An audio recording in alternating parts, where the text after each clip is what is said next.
Bish, did you know what happened in Boston in 1919? Okay, this might be one of the strangest disasters in American history. The day Boston drowned in molasses. Yeah, sticky, sweet, pancake syrup molasses. And it actually killed people. It's January 15th, 1919. Boston's North End, a crowded working class neighborhood full of Italian immigrants, horses, factories, and the smell of a nearby harbor.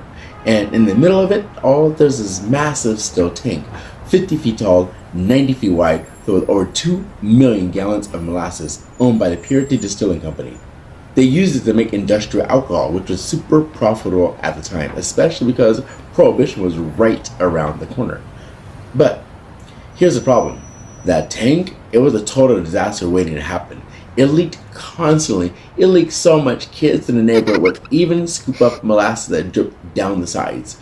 And instead of fixing it up properly, the company just, they painted it brown to hide the leaks. Then, around noon on a cold Wednesday morning, workers started hearing this weird rumbling, like thunder underground, and suddenly, boom, the tank burst wide open. More than 2 million gallons of molasses explode out, forming a 25-foot high wave moving at 35 miles per hour. It's so powerful it knocks buildings off their foundations, crushes freight cars, and snaps the steel support beam for the elevated train. People tried to run, but the molasses was so thick they got stuck. Horses could not move. One firefighter was trapped under the debris and drowned as rescuers tried to dig him out. When it was over, 21 people were dead, 150 injured, and the entire north end was covered in a layer of sticky brown syrup, and it took weeks to clean up. Firefighters literally had to use salt water and sand to wash it away. And even decades later, locals said that on hot days the air still smelled faintly of molasses.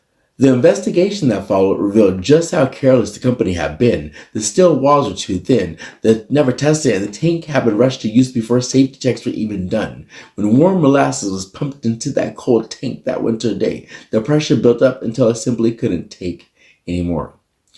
And the company, they tried to blame anarchists at first, but the courts didn't buy it. After years of lawsuits, the victims' families finally won the case. It became one of the first major examples of corporate accountability in U.S. history.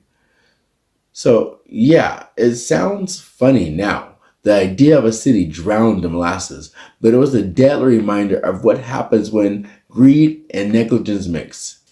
If you ever visit Boston, you can still stand near the spot where it happened. There's a plaque there to recognize what occurred. Drop a water wave if you made it this far, and as always, drop a like, comment, a share, and a follow. They are much appreciated. For now, this is your Bish, Joanna Aviance. Follow me for more facts, history, food, and word.